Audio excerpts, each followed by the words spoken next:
Kalau dari gelas menjadi gelas, eta mah caket. Dari lem menjadi lampu, itu masih serumpun.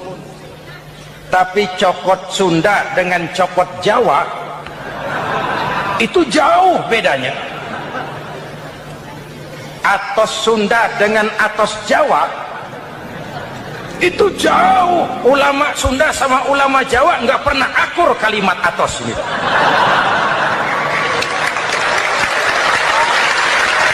Anggap ini Ramadan terakhir yang diberikan Allah kepada kita. Kenapa? Memang tidak ada jaminan tahun depan ketemu Ramadan lagi. Tidak tahu kita Ramadan tahun depan nanti masih ketemu apa tidak. Sebagaimana kita tidak tahu kita masih hidup atau tidak. Hadirin yang saya hormati, misi kedua Al-Quran, persaudaraan, kebersamaan atas dasar keadilan dan kebenaran. Manusia bersuku-suku, ya. Manusia berbangsa-bangsa, memang itu diakui oleh Al-Quran. Min dzakari wa untha wa ja'alnakum syu'uban wa qabaila. Kami ciptakan kamu dari laki-laki dan perempuan. Kami jadikan kamu bersuku-suku dan berbangsa-bangsa. Apa tujuannya? Agar kamu saling mengenal satu dengan yang lain. Yang terlepas dari ras, dari manapun orang datang, apapun warna kulitnya, dari suku apapun ia dilahirkan, kalau akidahnya sama, itu kan saudara kita.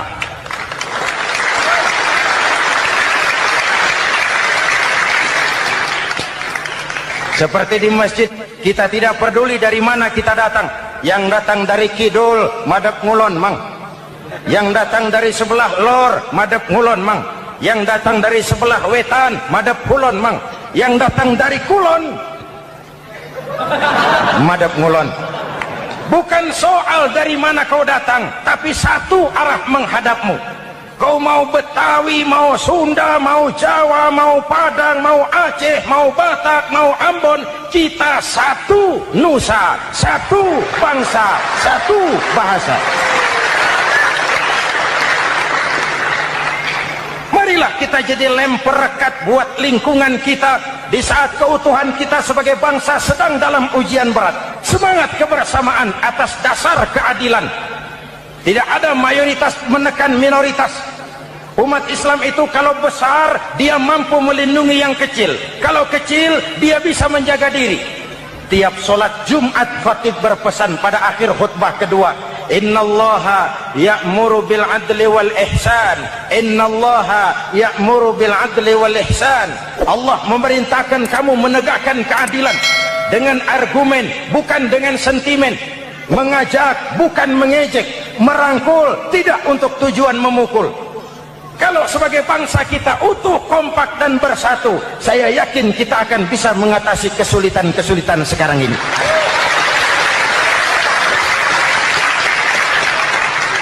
Kan kita prihatin kadang-kadang tawuran antar desa, antar RT, antar RW, antar kecamatan, sampai antar elit di atas. Makanya saya ulang lagi pesan ini, kalau elit di atas tawuran, jadilah penonton yang baik. Saudara-saudara kaum muslimin yang saya cintai, kita prihatin, kita seakan tercabut dari akar budaya kita sebagai bangsa. Kenapa kita yang berfalsafahkan Pancasila, kenapa kita yang berketuhanan yang Maha Esa tiba-tiba jadi beringas dan brutal? Ada maling ayam ketangkap, disiram bensin, dibakar hidup-hidup. Kok kita bisa begitu? Street justice, pengadilan jalanan mulai tegak. Iyalah kita tidak puas dengan kerja aparat kita, tapi jangan main hakim sendiri. Ini negara, bukan hutan.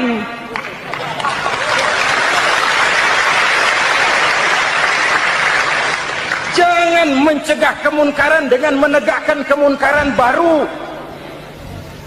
Oleh hal-hal yang sepele yang mestinya kita bisa mencari jalan keluar dengan baik. Ayo luruskan shaf, rapatkan barisan, satukan langkah, tautkan hati. Kita satu umat yang satu, diikat oleh Al-Quran. Hanya dengan kebersamaan kita akan mampu menata hari esok yang lebih baik atas dasar keadilan dan kebenaran. Dulu teh Muhammad Toha teriak takbir ngadepi Belanda. Bung Tomo teriak takbir ngadepi Belanda. Ayeuna takbir ngadepi batur sadulur salembur. Nanaonan.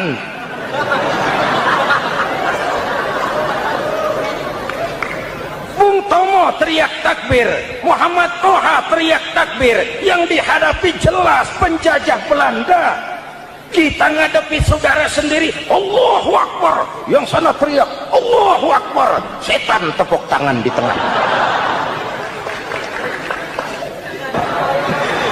Ini misi kedua. Misi yang ketiga, Al-Quran membebaskan manusia dari gaya hidup sekuler. Quran mengingatkan, awas bung, ada hidup sesudah mati, ada akhirat sesudah dunia. Lebih untung orang yang percaya akhirat daripada yang tidak. Paling tidak hidupnya normatif. Contoh, saudara yakin akhirat ada, lalu saudara hidup baik-baik, menjauhi yang munkar, meninggalkan yang haram, saudara sujud, puasa, jihad, lalu saudara mati. Setelah mati ternyata akhirat tidak ada. Tidak ada ruginya. Paling kurang kita sudah dicatat sebagai orang baik. Sebaliknya, saudara tidak percaya sama akhirat, lalu hidup seenaknya, judi, mabuk, zina, nipu orang, korupsi, tenggelam dalam kemunkaran, lalu mati. Setelah mati ternyata akhirat ada. Baik, kemana anjen? Lebih untung orang yang percaya akhirat ketimbang yang tidak. Hidupnya ada rem. Iya pak, saya kepengen banyak uang, tapi kalau main judi nanti di akhirat bagaimana? Iya, saya kepengen jadi orang kaya, tapi kalau korupsi, nipu orang, buka peternakan tuyul, nanti di akhirat bagaimana? Gaya hidup yang berkeseimbangan. Ada hidup sesudah mati dan ada akhirat sesudah dunia. Yang keempat, Quran membebaskan manusia dari belenggu kebodohan. Quran ayat yang pertama turun sudah berkata, Iqra, baca, kamu jangan jadi bodoh. Kebodohan menimbulkan kemiskinan, kemiskinan mendekatkan kepada kekufuran.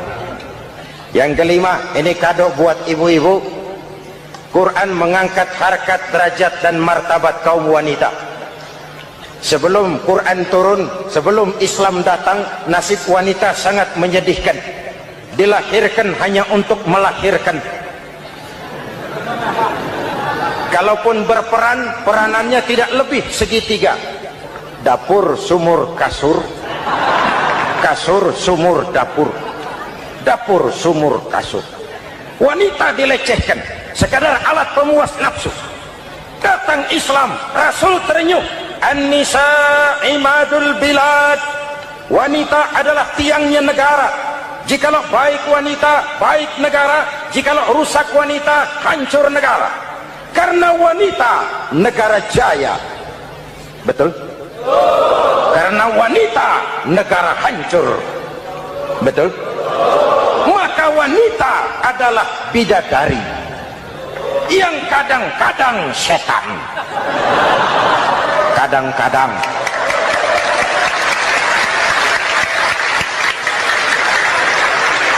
Ini yang hadir di sini bidadari semua.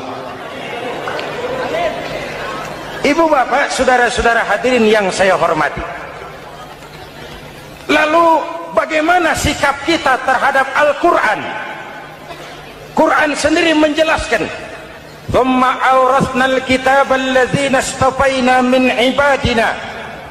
Kemudian kami wariskan kitab Al-Quran yang kami pilih buat hamba-hamba kami yang terpilih.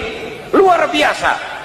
Umatnya umat pilihan, Rasulnya Rasul pilihan, kitabnya pun kitab pilihan. Kami wariskan Al-Quran kepada hamba-hamba kami yang kami pilih. Bagaimana sikap mereka setelah menerima Al-Quran? Terbagi tiga. Pertama, faminhum zalimun li nafsihi. Di antara mereka ada yang setelah menerima Al-Quran lalu zalim kepada dirinya sendiri. Diterimanya Al-Quran dengan lidahnya, tapi ditolak dengan perbuatannya. Mulutnya menjunjung Al-Quran, perbuatannya menginjak Al-Quran. Quran bilang ke barat, dia pergi ke timur. Quran bilang ke selatan, dia berangkat ke utara. Quran bilang haram, dia terjang. Quran bilang halal, dia tidak mau. Orang seperti itu tidak zalim kepada Allah, tapi zalim kepada dirinya sendiri. Apa kalau kita tidak sholat, Allah rugi? Apa kalau kita tidak bayar zakat, Tuhan bangkrut? Mudah-mudahan kita yang termasuk golongan ini. Amin. Yang kedua, wa minhum muqtasid. Di antara mereka ada yang menerima Quran 50-50. Separuh-separuh. Yang enak dilaksanakan, yang berat ditinggal. Padahal pada sisi lain Quran mengajarkan masuklah ke dalam Islam secara total, kafah, jangan separuh-separuh. Ini watak munafik. Kalau dilihat Islam menguntungkan, rame-rame teriak Islam. Ketika diminta berjihad, diminta berkorban, diminta zakat, rame-rame mengundurkan diri. Saya bangkrut pak, saya miskin pak, saya pailit pak. Mental itu dalam awal-awal Baqarah dijelaskan. Kullama adha'a lahum masyaw fihi wa idza adlama 'alaihim qamu. Kalau terang mereka berangkat, kalau gelap mereka mandek. Itu ciri orang munafik beragama. Kalau Islam menguntungkan, rame-rame teriak Islam. Ketika diminta berjihad, berkorban, berjuang, rame-rame mengundurkan diri. Muqtasid. Golongan yang ketiga, ini yang ideal. Wa minhum sabiqum bil khairati biiznillah. Di antara mereka ada yang setelah menerima Al-Quran lalu berlomba-lomba mengamalkannya, berlomba-lomba melaksanakannya. Jangan sampai yang baca Quran dengan suara merdu dapat piala, yang mengamalkan Quran dengan konsekuen dapat penjara.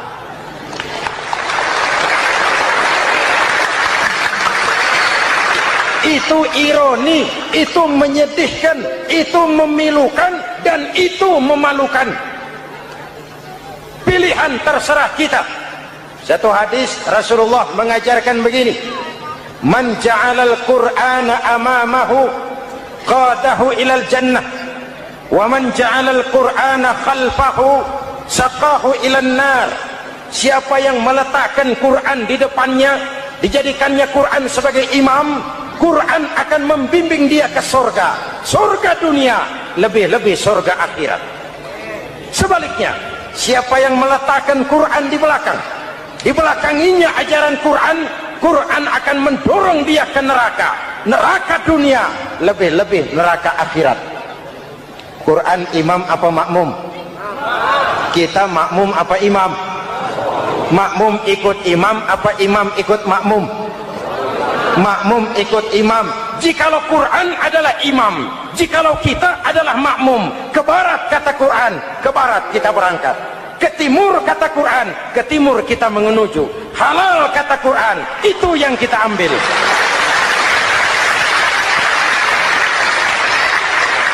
Mari kita jadikan Ramadan sebagai bulan di mana sedikit demi sedikit kita berupaya kembali menjadi generasi yang Qurani. Rasulullah pernah ditanya, kalau Tuhan wafat ya Rasul, kemana kami minta nasihat? Aku tinggalkan kamu dua nasihat, satu yang diam saja, satu yang bisa bicara. Yang bisa bicara apa ya Rasul? Al-Quran. Minta nasihat Quran. Yang diam saja apa ya Rasul? Maut. Dalam hidup ada dua nasihat, nasihat yang bisa bicara Al-Quran, nasihat yang diam saja maut. Mau dagang minta nasihat Quran, mau bertetangga minta nasihat Quran. Itu nasihat. Nasihat yang kedua, diam saja, tahu-tahu datang maut. Setiap penganut agama mempunyai kitab-kitab yang suci atau dianggap sebagai suci. Semua agama. Orang Nasrani punya kitab Injil. Orang Yahudi punya kitab Taurat. Orang Hindu punya kitab Weda. Orang Buddha punya kitab Tripitaka. Pengikut Konghucu punya kitab Tao Te Ching. Orang Majusi pengikut Zoroaster punya kitab Zen Avesta. Orang kebatinan punya kitab Serat Centani, Hidayat Jati atau Darmo Gandul.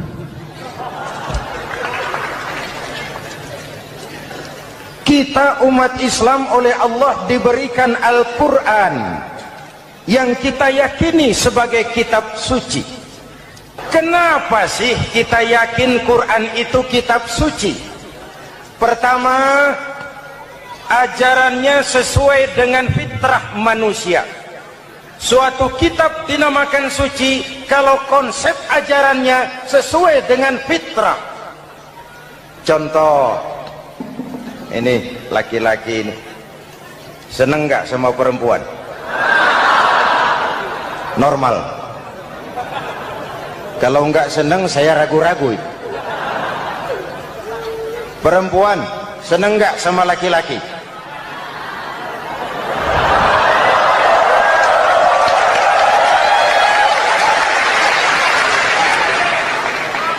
Ini fitrah. Laki-laki suka perempuan, perempuan suka laki-laki. Quran memahami itu. Hai laki-laki, kau senang dengan perempuan. Hai perempuan, kau suka dengan laki-laki. Oke, lewat sini, lewat pintu yang disebut nikah. Kalau kitab suci melarang nikah, itu bertentangan dengan fitrah manusia. Maka dalam Quran, mulai dari umat sampai ulama dan segala profesi dianjurkan nikah. Kalau kiai tidak boleh nikah, saya pilih mengundurkan diri, Pak.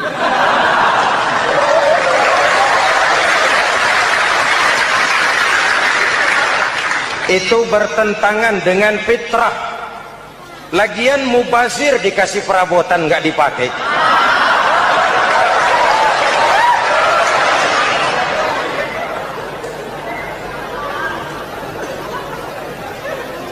Fitrah. Contoh lagi, manusia perlu makan. Kalau ada kitab suci menyuruh puasa terus dari pagi sampai sore sampai malam sampai pagi lagi, eta teh kitab gelo.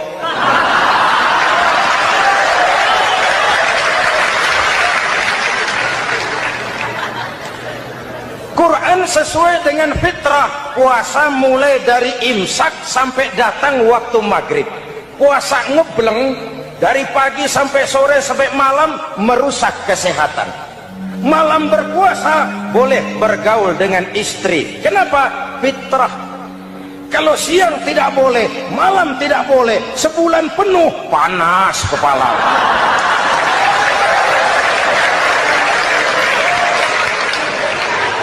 Rontok rambut. Hadirin yang saya hormati, itu yang pertama.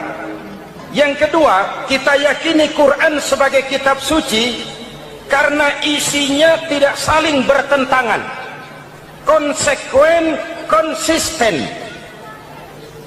Kalau ada satu kitab, di satu ayat mengajarkan Tuhan Esa, di lain ayat mengajarkan tiga, liar itu mah. Bagaimana kitab suci isinya paradoks? Bagaimana kitab suci isinya saling bertentangan? Di ayat manapun sekali Quran berkata Allah itu Esa, selamanya Esa. Isinya tidak saling bertentangan.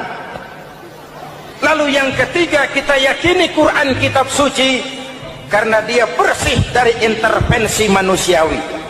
Sejak turunnya Al-Quran menantang, jikalau kamu ragu terhadap Quran yang kami turunkan kepada hamba kami Muhammad, kamu anggap itu cuma bikinan Muhammad. Kalau Muhammad bisa, kamu tentu bisa. Bikin satu surah semacam Al-Quran. 14 abad yang lalu tantangan ini turun, dan sampai malam ini belum terjawabkan.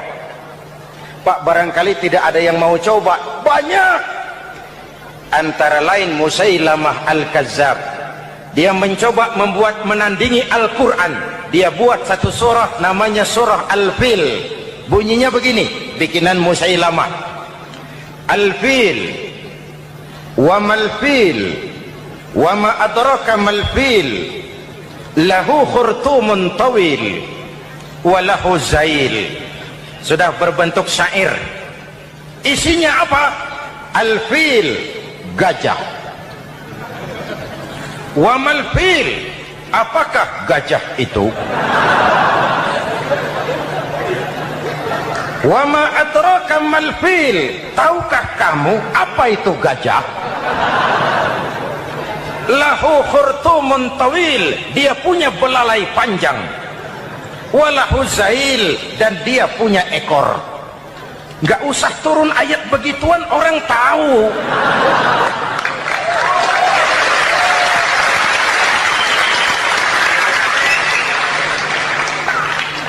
Kalau redaksi mendekati, maka isi jauh panggang dari api.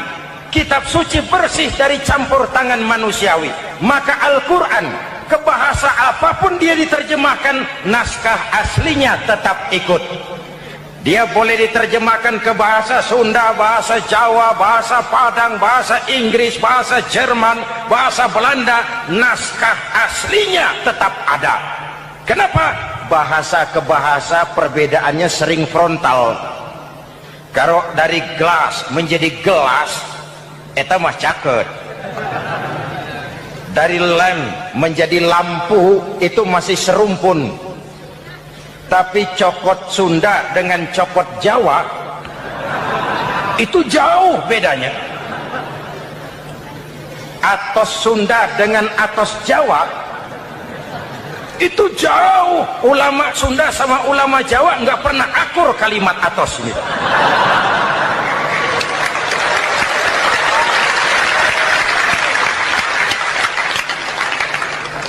Inilah kebenaran janji Allah, inna nahnu nazzalna dzikra wa inna lahu lahafizun. Kami yang turunkan Al-Quran, kami yang akan menjaganya. Ribuan orang hafal Al-Quran. Lalu apa pesan-pesan misi utama Al-Quran? Pertama, menegakkan tauhid. Ini yang lebih dahulu. Membentuk kualitas sumber daya manusia dengan menanamkan nilai-nilai keimanan. Membebaskan dari ketergantungan kepada benda. Ya ayyuhan nasu ubudu rabbakumul ladzi khalaqakum. Hai manusia, Tuhanmu yang perlu kau sembah hanyalah Tuhan yang telah menciptakan kamu. Jangan menyembah Tuhan yang tidak pernah menciptakan kamu. Mengapa kau menyembah harta padahal dirimu lebih berharga dari harta? Kenapa kau menyembah pangkat dan jabatan padahal dirimu lebih berharga dari pangkat dan jabatan?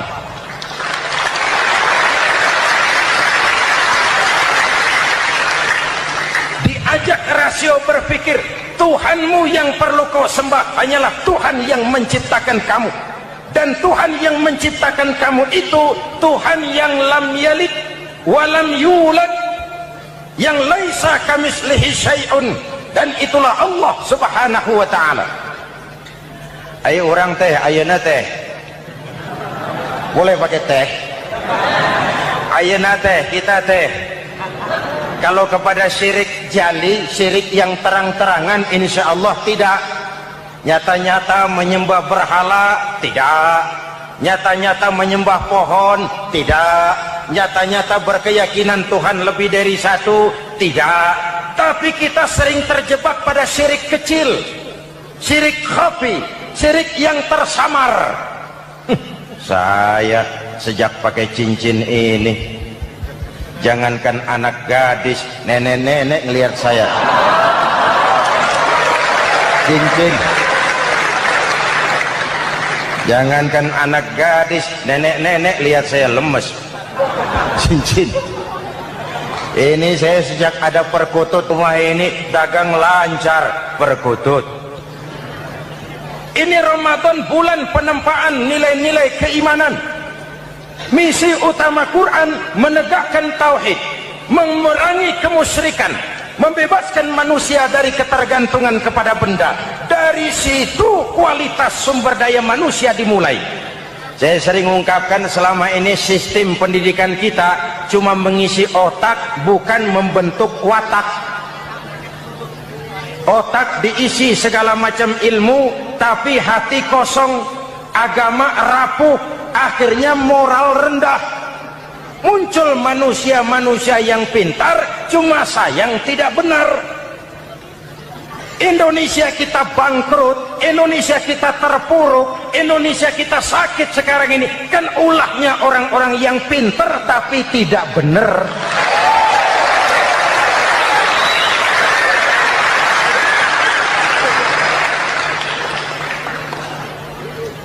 Dan kalau saya bicara kayak begini, ini bukan pidato politik, ini nurani. Politik naon kadut.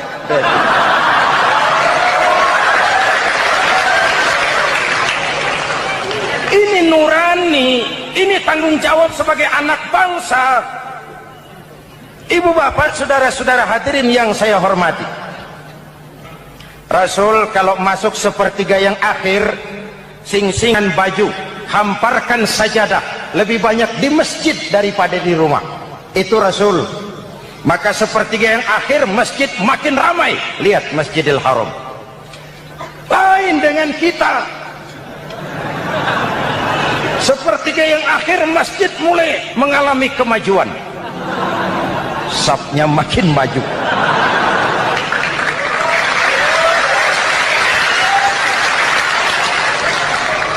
Pasar ramai, terminal beludak. Padahal sepertiga yang akhir itu puncak. Padahal di situ nilai tambah. Dan anggap ini Ramadan terakhir yang diberikan Allah kepada kita. Kenapa? Memang tidak ada jaminan tahun depan ketemu Ramadan lagi.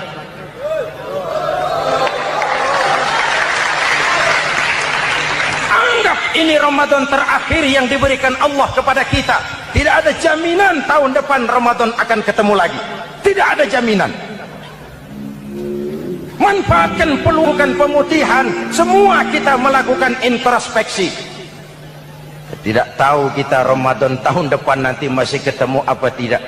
Sebagaimana kita tidak tahu kita masih hidup atau tidak. Hadirin yang saya hormati, misi kedua Al-Quran, persaudaraan, kebersamaan atas dasar keadilan dan kebenaran. Manusia bersuku-suku, ya. Manusia berbangsa-bangsa, memang itu diakui oleh Al-Quran.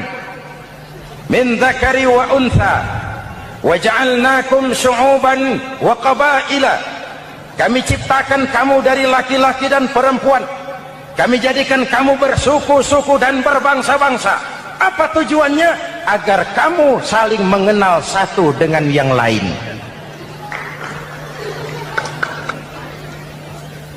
Yang terlepas dari ras, dari manapun orang datang, apapun warna kulitnya, dari suku apapun ia dilahirkan, kalau akidahnya sama, itu kan saudara kita.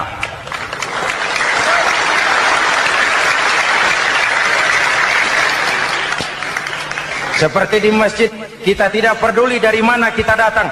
Yang datang dari kidul, madep ngulon mang. Yang datang dari sebelah lor, madep ngulon mang.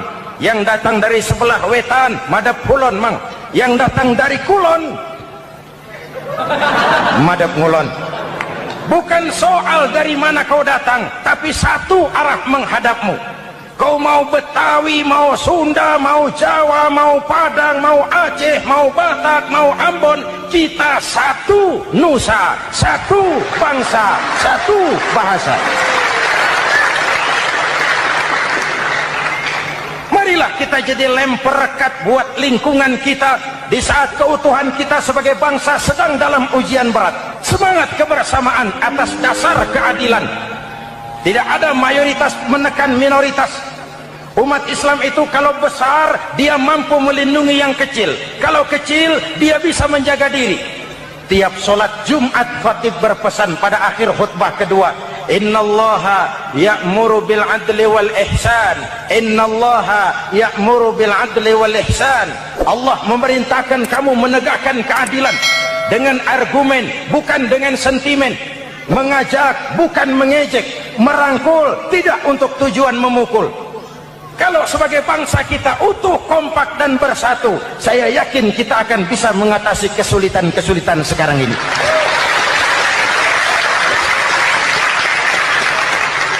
Kan kita prihatin kadang-kadang tawuran antar desa, antar RT, antar RW, antar kecamatan, sampai antar elit di atas.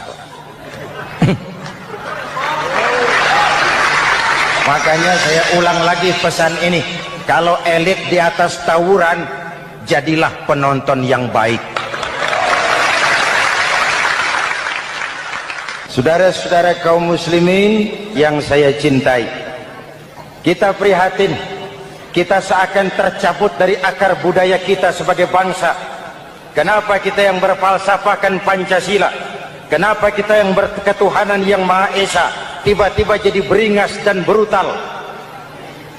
Ada maling ayam ketangkap, disiram bensin, dibakar hidup-hidup. Kok kita bisa begitu? Street justice, pengadilan jalanan mulai tegak. Iyalah kita tidak puas dengan kerja aparat kita, tapi jangan main hakim sendiri. Ini negara, bukan hutan.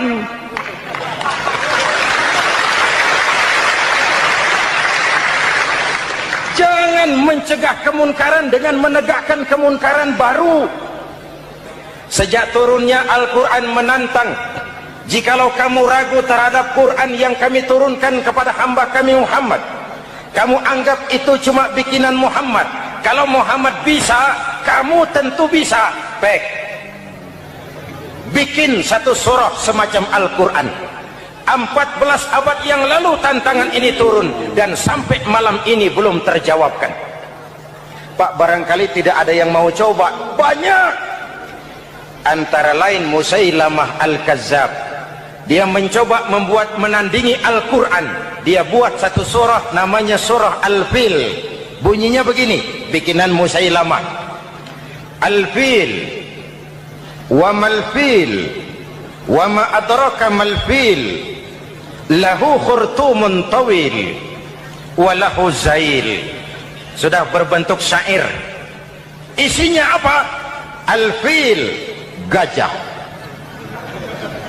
Wa mal-fil, apakah gajah itu? Wa ma adraka mal-fil, tahukah kamu apa itu gajah? Lahu khurtumun tawil, dia punya belalai panjang. Walahu zail, dan dia punya ekor. Nggak usah turun ayat begituan, orang tahu.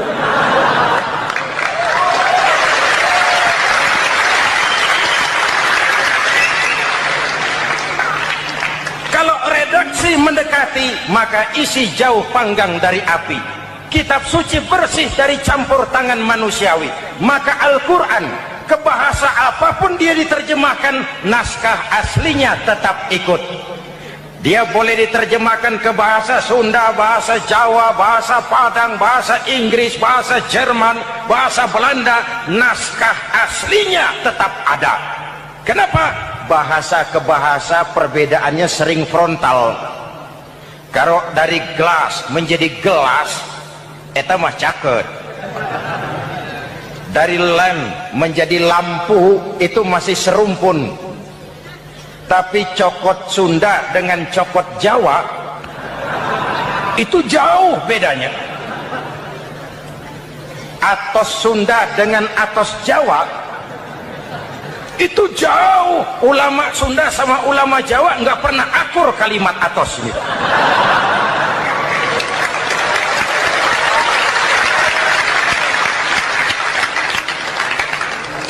inilah kebenaran janji Allah, inna nahnu nazzalna dzikra wa inna lahu lahafizun. Kami yang turunkan Al-Quran, kami yang akan menjaganya. Ribuan orang hafal Al-Quran. Lalu apa pesan-pesan misi utama Al-Quran? Pertama, menegakkan tauhid. Ini yang lebih dahulu, membentuk kualitas sumber daya manusia dengan menanamkan nilai-nilai keimanan, membebaskan dari ketergantungan kepada benda. Ya ayyuhan nasu ubudu rabbakumul ladzi khalaqakum.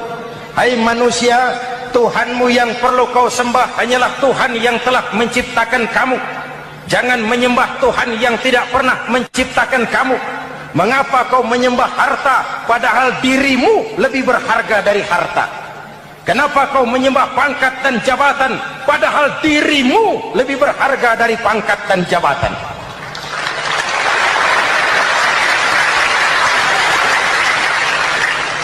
Diajak rasio berpikir, Tuhanmu yang perlu kau sembah hanyalah Tuhan yang menciptakan kamu. Dan Tuhan yang menciptakan kamu itu Tuhan yang lam yalid walam yulad, yang laisa kamislihi syai'un, dan itulah Allah subhanahu wa ta'ala. Ayo orang teh, ayeuna teh boleh pakai teh, ayeuna teh kita teh kalau kepada syirik jali, syirik yang terang-terangan, insya Allah tidak. Nyata-nyata menyembah berhala, tidak. Nyata-nyata menyembah pohon, tidak. Nyata-nyata berkeyakinan Tuhan lebih dari satu, tidak. Tapi kita sering terjebak pada syirik kecil, syirik khafi, syirik yang tersamar. Saya sejak pakai cincin ini, jangankan anak gadis, nenek-nenek ngelihat saya cincin. Jangankan anak gadis, nenek-nenek lihat saya lemes cincin. Ini saya sejak ada perkutut rumah ini dagang lancar perkutut. Oleh hal-hal yang sepele yang mestinya kita bisa mencari jalan keluar dengan baik. Ayo luruskan saf, rapatkan barisan, satukan langkah, tautkan hati. Kita satu umat yang satu, diikat oleh Al-Quran. Hanya dengan kebersamaan kita akan mampu menata hari esok yang lebih baik atas dasar keadilan dan kebenaran. Dulu teh Muhammad Toha teriak takbir ngadepi Belanda. Bung Tomo teriak takbir ngadepi Belanda.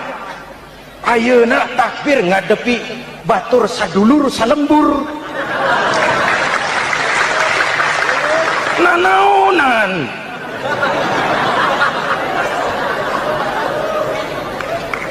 Bung Tomo teriak takbir, Muhammad Toha teriak takbir, yang dihadapi jelas penjajah Belanda. Kita ngadepi saudara sendiri, Allahu Akbar, yang sana teriak Allahu Akbar, setan tepuk tangan di tengah. Yuk kita rukun yuk, kita kompak yuk, kita bersatu yuk, kita pulang yuk.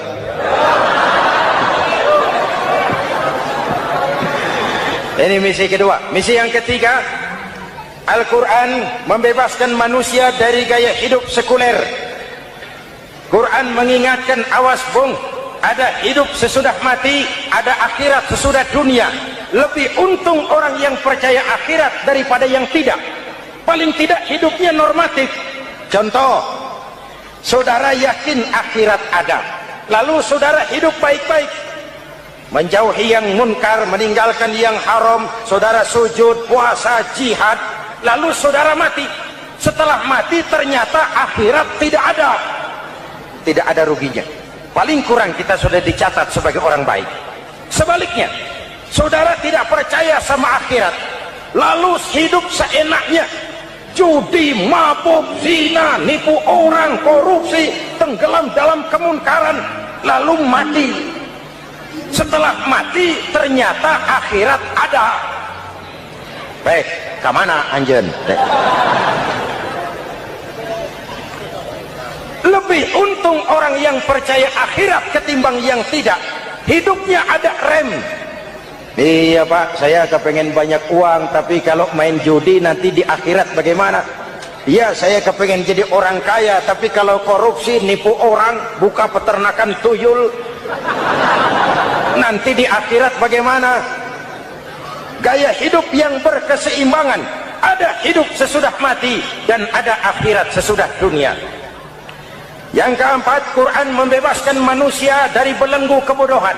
Quran ayat yang pertama turun sudah berkata, Iqra, baca, kamu jangan jadi bodoh. Kebodohan menimbulkan kemiskinan, kemiskinan mendekatkan kepada kekufuran. Yang kelima, ini kado buat ibu-ibu. Quran mengangkat harkat, derajat dan martabat kaum wanita. Sebelum Quran turun, sebelum Islam datang, nasib wanita sangat menyedihkan. Dilahirkan hanya untuk melahirkan. Kalaupun berperan, peranannya tidak lebih segitiga. Dapur, sumur, kasur. Kasur, sumur, dapur. Dapur, sumur, kasur. Wanita dilecehkan, sekadar alat pemuas nafsu. Datang Islam, Rasul terenyuh. An-nisa imadul bilad. Wanita adalah tiangnya negara. Jikalau baik wanita, baik negara. Jikalau rusak wanita, hancur negara. Karena wanita, negara jaya. Betul? Karena wanita, negara hancur. Betul? Maka wanita adalah bidadari yang kadang-kadang setan. Kadang-kadang.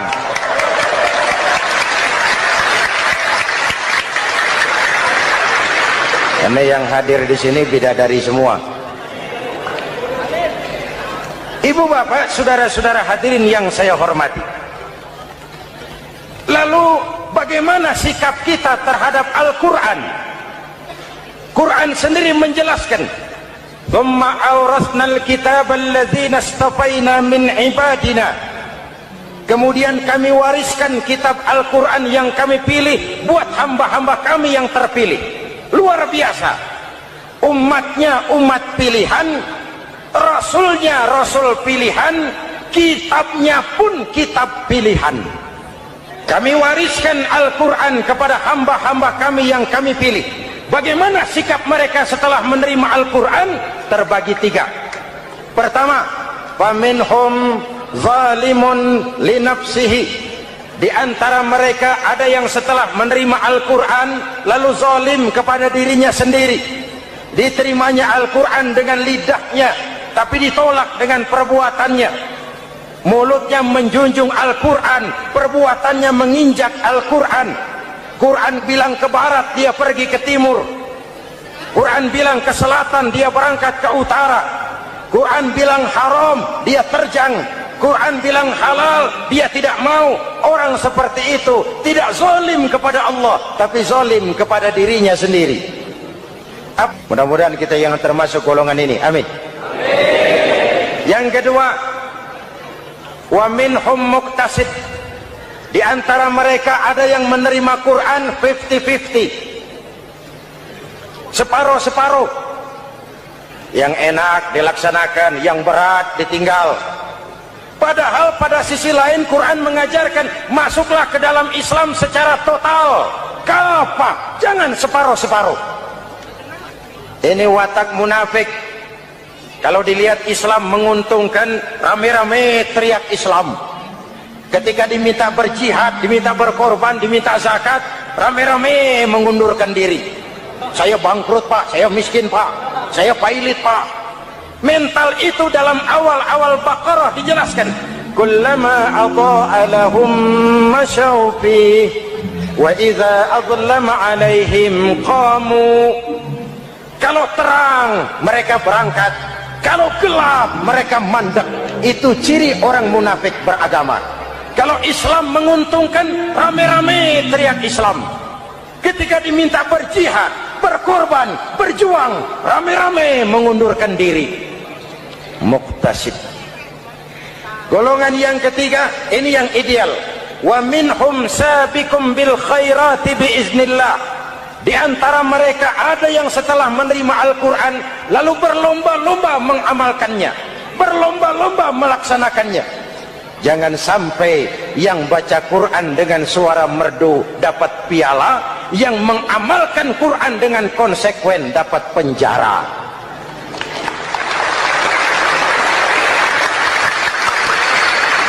Itu ironi, itu menyedihkan, itu memilukan, dan itu memalukan. Pilihan terserah kita. Satu hadis Rasulullah mengajarkan begini: man ja'alal Qur'ana amamahu qadahu ilal jannah, wa man ja'alal Qur'ana khalfahu saqahu ilan nar. Siapa yang meletakkan Quran di depannya, dijadikannya Quran sebagai imam, Quran akan membimbing dia ke surga, surga dunia, lebih-lebih surga akhirat. Sebaliknya, siapa yang meletakkan Quran di belakang, dibelakanginya ajaran Quran, Quran akan mendorong dia ke neraka, neraka dunia, lebih-lebih neraka akhirat. Quran imam apa makmum? Kita makmum apa imam? Makmum ikut imam apa imam ikut makmum? Makmum ikut imam.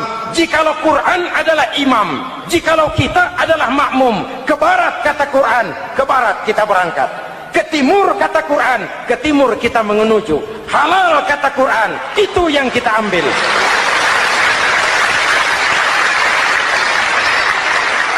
Mari kita jadikan Ramadan sebagai bulan di mana sedikit demi sedikit kita berupaya kembali menjadi generasi yang Qurani. Rasulullah pernah ditanya, kalau Tuhan wafat ya Rasul, kemana kami minta nasihat? Aku tinggalkan kamu dua nasihat, satu yang diam saja, satu yang bisa bicara. Yang bisa bicara apa ya Rasul? Al-Quran. Minta nasihat Quran. Yang diam saja apa ya Rasul? Maut. Dalam hidup ada dua nasihat, nasihat yang bisa bicara Al-Quran, nasihat yang diam saja maut. Mau dagang minta nasihat Quran, mau bertetangga minta nasihat Quran. Itu nasihat.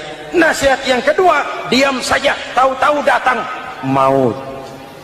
Makanya anggap ini Ramadan terakhir yang diberikan Allah kepada kita, karena tahun depan tidak ada jaminan kita bertemu Ramadan.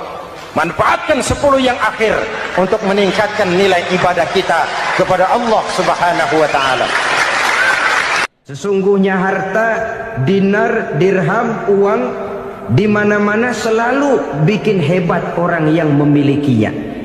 Coba lihat orang yang punya duit sama yang enggak punya duit, jangan gaya hidupnya, gaya jalannya aja lain.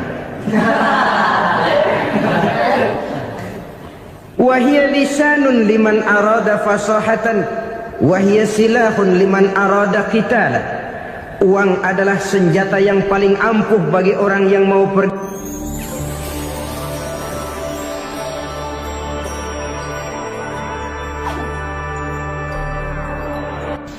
Bapak-bapak, ibu-ibu, saudara-saudara kaum muslimin rahimakumullah. Murai di dahan dan kokok ayam di kandang. Dunia ini penuh dengan berbagai macam kesibukan. Sejak dari petani yang turun ke ladang, pedagang yang berangkat ke pasar, pelajar yang menuju sekolah, sampai kepada pegawai yang berangkat ke kantor, seluruhnya tidak lain untuk mencari sesuatu yang bernama bahagia. Setiap orang menginginkan kebahagiaan, dan tidak seorang pun menginginkan kesengsaraan dalam kehidupan ini. Namun nyatanya tidak setiap orang yang ingin bahagia mengetahui jalan yang harus ditempuhnya untuk sampai kepada kebahagiaan itu. Maka pada kesempatan pertemuan kali ini, saya ingin menyampaikan sebuah hadis dari junjungan kita baginda Nabi besar Muhammad sallallahu alaihi wasallam yang termuat dalam kitab Mukhtarul Ahadits An-Nabawiyah, di mana beliau bersabda, arba'un min sa'adatil mar'i. Ada 4 perkara yang merupakan tanda dari orang bahagia. Saya mau tanya, di antara saudara-saudara yang hadir di sini, apa ada yang kepengen jadi orang sengsara? Seluruhnya tentu ingin mendapatkan kebahagiaan. Maka menurut resep dari Nabi kita, tanda orang bahagia itu 4. Jadi kalau saudara ingin bahagia, harus mempunyai 4 perkara ini. Yang pertama, orang bahagia itu kata Nabi, darun wasi'un, punya rumah biar bagus asal gede, enak ngaturnya, daripada sudah punya rumah kecil adanya di pinggir kali, gubuk, kalau hujan bocor miring lagi, kiamat. Loh, kalau gitu Islam materialis dong. Hadis ini boleh diartikan dengan makna hakiki, arti yang sebenarnya, boleh diartikan dengan makna majazi, arti kiasan. Kalau dia diartikan dengan arti kias, maka yang dimaksud darun wasi'un ay qalbun wasi'un, rumah yang luas tidak lain daripada hati yang lapang. Karena di situ kunci kebahagiaan yang sebenarnya. Walaupun kita cuma tinggal di petak berukuran 2 kali 3 meter, kalau hati kita luas-luas rasanya rumah itu. Tapi biar rumah kita halamannya saja puluhan ribu hektar, ada kolam renangnya, kamar tidurnya tidak lagi terhitung. Kalau hati yang menempati rumah itu sempit, maka akan terasa sempit jugalah rumah itu. Tempat bergantungnya tidak lain adalah hati. Marilah kita mencoba melihat berbagai pandangan orang tentang bahagia ini. Ada orang menyangka bahwa bahagia itu kalau dia mendapatkan harta yang sebanyak-banyaknya. Siapa yang banyak harta, dialah raja. Apa yang dia mau seluruhnya bisa dibeli. Keamanannya dia bisa menyewa petugas. Seluruh fasilitas untuk menyenangkan kehidupannya bisa dibeli. Pendeknya, hartalah segala-galanya dalam kehidupan. Sampai ada pepatah mengatakan, innad darahima fil amakini kulliha taksur rijala mahabatan wa jalala. Sesungguhnya harta, dinar, dirham, uang di mana-mana selalu bikin hebat orang yang memilikinya. Coba lihat, orang yang punya duit sama yang enggak punya duit, jangan gaya hidupnya, gaya jalannya aja lain. Wahia lisanun liman arada fasahatan, wahia silahun liman arada qitala. Uang adalah senjata yang paling ampuh bagi orang yang mau pergi perang, dan lidah yang paling fasih bagi orang yang mau bicara. Kalau bicara dengan lidah macet, cobalah bicara dengan harta, lancar. Sampai ada pepatah demikian, segalanya bisa diatur dengan harta. Maka di kalangan orang yang berpandangan semacam itu, seluruh kegiatan hidupnya hanya terfokus kepada bagaimana mengumpulkan harta yang sebanyak-banyaknya. Tidak peduli halal haram, tidak kenal sore pagi siang dan malam, tidak sempat sujud, jauh dari agama, jauh dari kehidupan yang bersifat ruhaniyah, jauh dari Allah dan sebagainya. Sampai dalam Al-Quran dikelompokkan dalam kelompok yang dinamakan lumazah. Allazi jama'a malahu wa'addadah yahsabu anna malahu akhladah.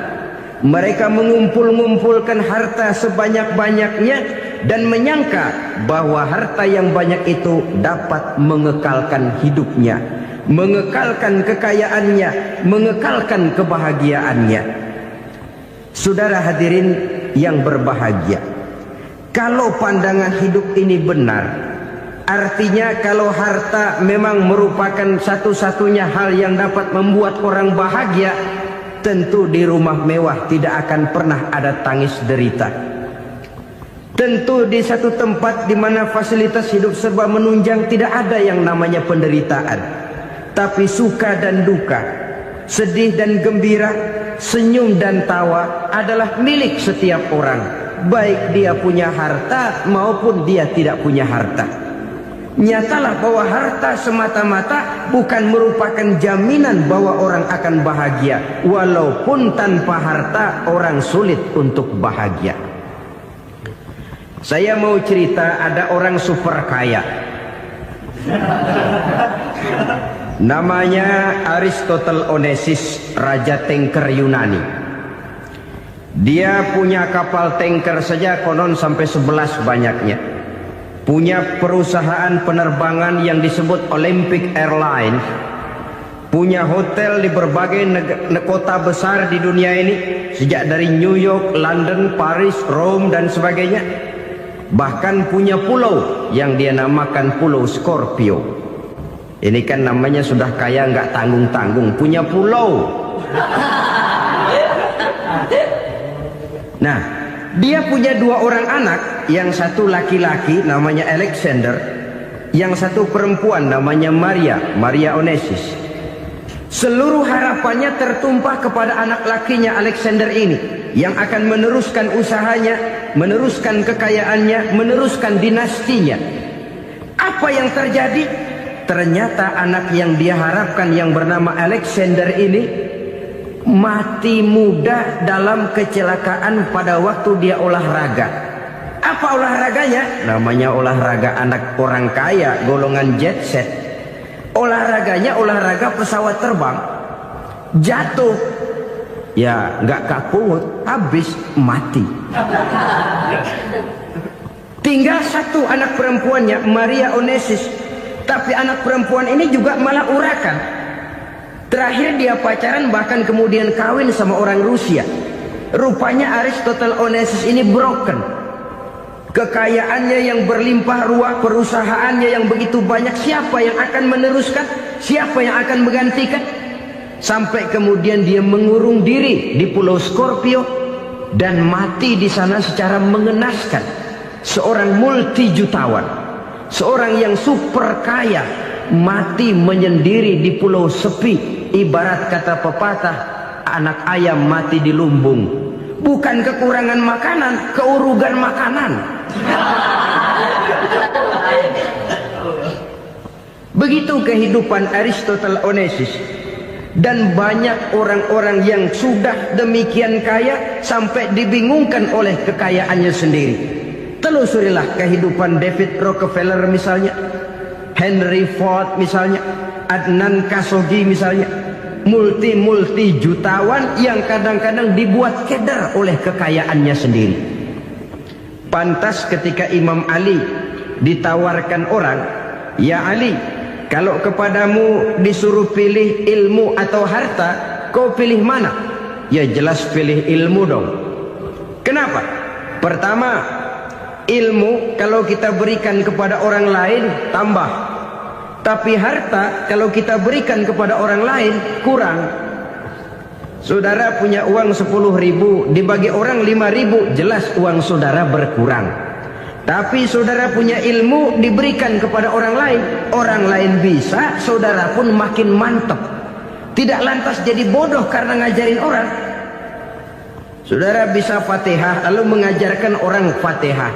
Orang bisa, saudara pun makin hafal. Tidak lantas setelah diajarin orang ilmunya hilang. Begitu datang dia minta orang, "Tolong ajarin saya Fatihah." Udah habis, nggak ada.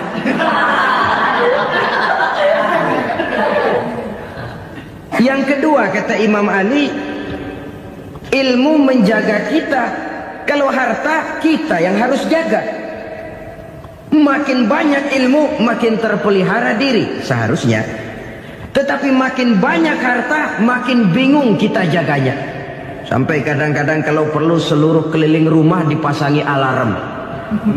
Belum cukup disewakan anjing besar-besar, pasang di depan pintu, awas anjing galak. Masih belum cukup juga, cari centeng tukang-tukang kepruk jaga rumah. Masih terasa belum aman, padahal rumahnya dikelilingi tembok besar. Di balik tembok ada pintu-pintunya tebal. Di balik pintu itu terbuka masuk kamar, kamar pun ada pintunya, pintunya pun kuat. Masuk ke dalam kamar ada lemari, lemarinya pun pintunya kuat, dikunci, kuncinya pun kuat.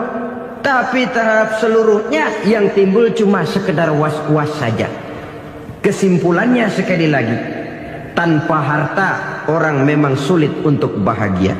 Tapi harta semata-mata tidak merupakan jaminan orang akan bahagia. Dengan hati yang luas, itu modal utama untuk mencapai kebahagiaan hidup. Orang yang hatinya luas, saudara-saudara, punya hati yang lapang, melihat kenyataan hidup ini, dia bersyukur senantiasa kepada Allah. Lantas tidak timbul hasud dan iri hatinya. Oleh karena itu jiwanya selalu lapang. Kalau tidak, cupik hati namanya, dangkal pandangan, tidak senang melihat orang lain dapat nikmat, dan itu sering dijadikan contoh. Kalau orang yang lapang dada, dia lihat tetangganya beli TV baru, dia berkata, alhamdulillah ya, tetangga kita beli TV, mudah-mudahan kita bisa ikut nonton. Lapang dadanya. Tapi orang yang sempit hati, lihat tetangga beli televisi, meriang. Enggak dia apa-apain, meriang. Besoknya dengar tetangga beli motor, makin sakit, ke rumah sakit.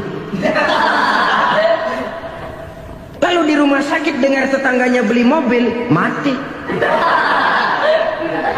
Disiksa oleh perasaannya sendiri.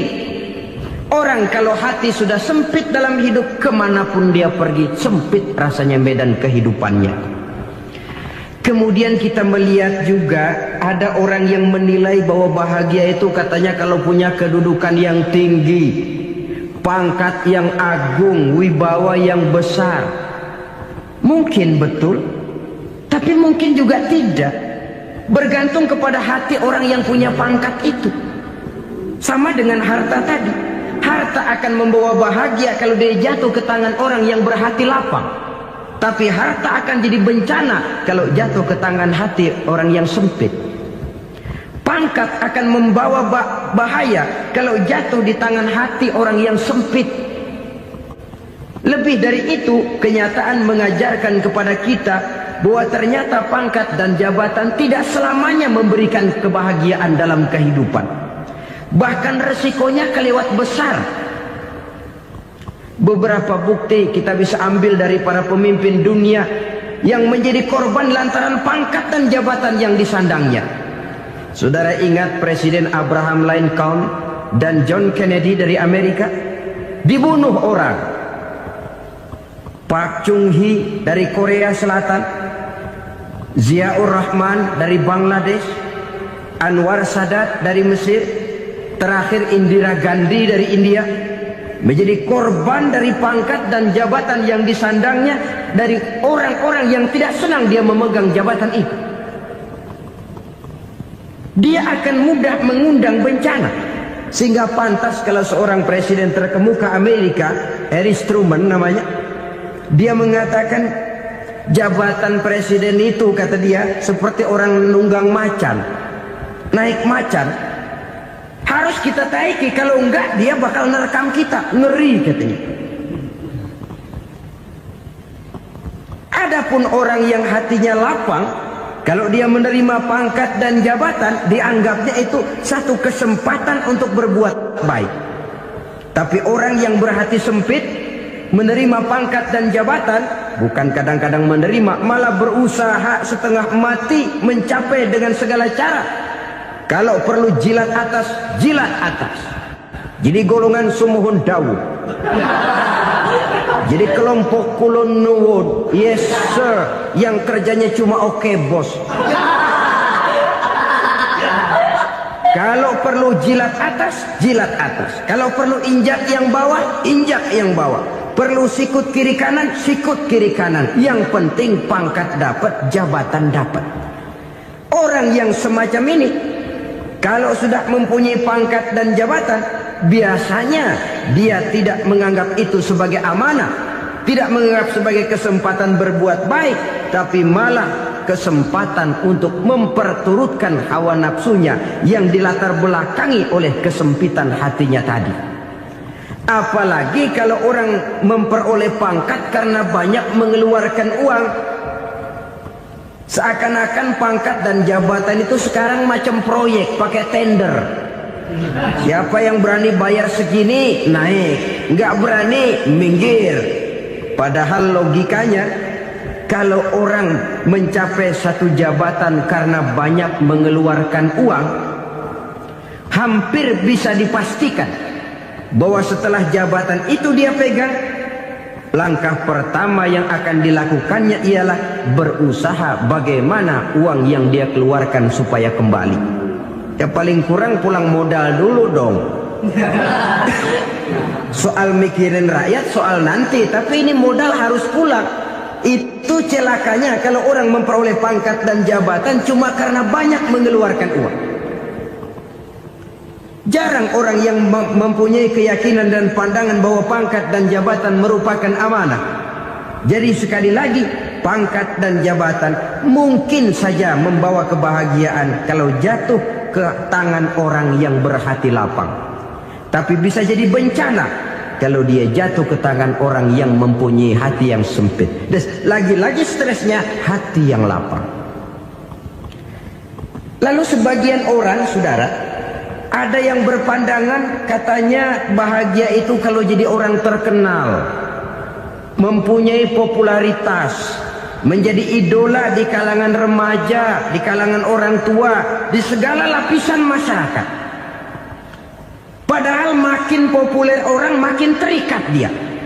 Ya kalau macam kita ini kan nggak punya nama, nggak populer, tengah malam buta mau nongkrong di warung Tegal aman. Tapi pangkat, jabatan, kedudukan, popularitas menyebabkan kita diikat dengan berbagai macam peraturan. Cuma mandi sama ke WC saja yang nggak dikawal.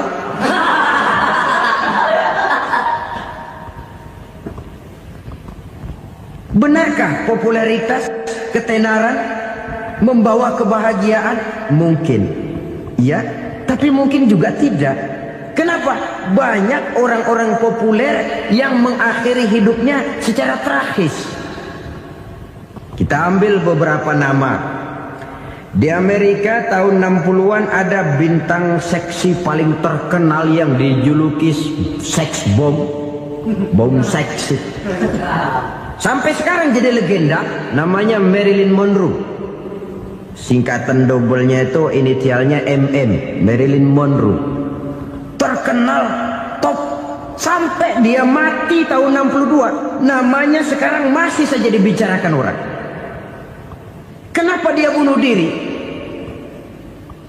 Tidak punya hartakah dia? Banyak. Kurang populerkah dia? Seluruh dunia mengenalnya. Sejak rakyat kecil sampai pejabat tinggi dia punya hubungan. Kenapa? Jenuh. Dia terlahir dalam keadaan yatim. Setelah itu tidak lama dia berangkat remaja, ibunya meninggal. Pindah dari wanita asuh ke wanita asuh sampai 12 orang ibu angkatnya. Dan kekecewaan yang paling parah, setiap laki-laki yang dekat dengannya hanya seperti kapal berlabuh. Datang dan pergi silih berganti. Padahal dia merindukan seseorang yang bisa melindungi hidupnya. Dia rindukan itu dan dia tidak pernah menemukan. Itu yang akhirnya menyebabkan dia minum pil tidur kelewat dosis, minum obat tidur kebanyakan. Ya tidur terus sampai sekarang.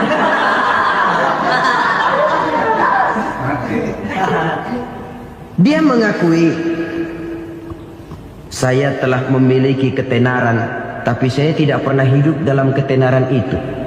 Saya pandai main sandiwara, tapi saya ingin hidup dalam alam yang real sebagaimana umumnya orang. Itu yang dia rindukan. Menyusul jejak yang namanya Marilyn Monroe ini, Billie Holiday, saudara kenal tentu. Di rumah sakit dirawat. Dia juga minum obat overdosis, mati lagi. Jimi Hendrix minum obat tidur overdosis kelewat batas, mati lagi. Lalu yang menghanyutkan diri di danau, Janis Joplin dan Brian Jones. Ini orang-orang populer, orang-orang terkemuka yang mengakhiri hidup secara tragis, bukan karena tidak terkenal, mungkin karena sudah saking terkenalnya. Contoh paling belakangan, Bruce Lee. Wah, Ini tukang-tukang keprok tentu kenal siapa dia. Sampai sekarang pun tabir kematiannya masih merupakan misteri. Dan yang masih hidup juga menunjukkan gejala yang aneh. Michael Jackson, rumahnya di Beverly Hills itu dijaga sedemikian rupa, dan dia selalu curiga kepada setiap makanan harus steril, bersih dari segala macam kimia. Kemana dia pergi, itu tukang-tukang keprok sudah selalu menjaga dan mengawal, dan dia seakan takut menunjukkan mukanya yang asli. Hingga kalau tampil ke tengah di luar show, dia kadang memakai pakaian yang tidak menunjukkan dia yang sebenarnya, takut dikenali orang. Ternyata popularitas sering jadi momok yang meracuni kehidupan manusia. Oleh karena itu, benarlah junjungan kita pada saat beliau mengajarkan orang akan bahagia kalau dia mempunyai hati yang lapang. Nah, sekarang masalahnya untuk mendapatkan hati yang lapang, caranya bagaimana? Kita kembali kepada konsep Quran. Allah mengajarkan, ala inna bi dzikrillahi tatmainnul qulub. Ketahuilah bahwa dengan banyak mengingat Allah, hati akan tenang, jiwa akan lapang. Dengan kata lain, dekat dengan agama, merasakan kehadiran Allah dekat dalam hidup, itu muara pertama untuk mencapai hati yang lapang. Ala inna bi dzikrillahi tatmainnul qulub. Jangan macam orang sekarang ingin mendapatkan ketenangan lalu tapak di puncak gunung, di gua-gua, di tempat sepi. Iyalah kalau nggak ada ular. Kalau tergigit ular berbisa, ketenangan belum, mati jelas itu. Islam positif untuk mendapatkan ketenangan. Ala inna bi dzikrillahi tatmainnul qulubi. Bahwa ketahuilah bahwa dengan banyak mengingat Allah, hati akan tenang, jiwa akan lapang, nuansa pikiran akan luas. Karena yang namanya bahagia ada dimanapun manusia berada. Di kampung ada bahagia, di kota ada bahagia, di ngarai, di lembah, di gunung, di hutan, di lautan, di angkasa luar, dimanapun bahagia itu ada kalau kita bermodalkan hati yang lapang ini. Dan hati akan lapang kalau kita dekat dengan agama. Dekat dengan harta buat sementara hati mungkin tenang, tapi ketenangan yang relatif dan temporer. Apalagi orang tiap kali tambah harta, tiap kali tambah rencana. Itu wajar. Mungkin sebelumnya saudara berpikir, kalau punya duit 5.000 enak nih. Begitu punya duit 5.000, aduh sayang kalau 10.000 aja. Tiap kali tambah harta, tiap kali lain rencana. Makin banyak rencana, makin menjauhkan kita dari yang namanya ketenangan. Padahal ketenangan merupakan unsur utama untuk mencapai bahagia. Dan ketenangan itu bermuara dalam hati manusia. Tengoklah kehidupan ini. Orang yang banyak harta dengan orang miskin, berbedakah rasa sakit yang mereka tanggungkan? Rasanya tidak. Walaupun si kaya tidur di kasur empuk berselimutkan sutra mahal, sementara si miskin meringkuk di balai bambu yang keras dan kasar. Apabila maut datang, dia juga tidak pernah pilih bulu. Maut datang menjemput si kaya di singgasana keemasannya, dikelilingi oleh para pengasuh, dayang dan idang serta para pengawal. Dan maut pun datang menjemput si miskin papa, sehingga ia tergelepar di tepian jalan. Kedua-duanya bernama mati. Kalau nyata bahwa sakit yang ditanggung si kaya tidak beda dengan sakit yang ditanggung si miskin, bukan harta semata yang membuat orang bahagia. Hati yang tenang, jiwa yang lapang penuh kedamaian, karena banyak berzikir dan mengingat Allah, itu merupakan modal utama untuk mencapai sesuatu yang bernama bahagia.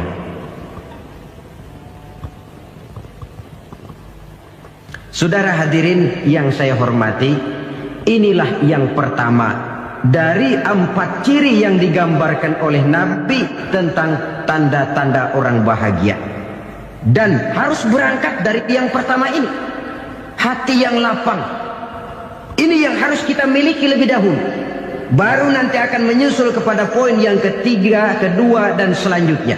Sebab kalau hati sudah terisi dengan jiwa yang lapang, seluruh persoalan insya Allah akan bisa kita atasi dengan sebagaimana mestinya. Yang kedua sekarang, tanda orang bahagia menurut baginda Nabi, markabun syariah. Orang bahagia itu, kata beliau, punya kendaraan biar cepat asal lancar. Artinya kemana dia mau pergi mudah. Apa maksud hadis ini? Kalau kita kaji lebih dalam, kendaraan itu kan alat transportasi. Transportasi tidak lain adalah usaha memudahkan komunikasi.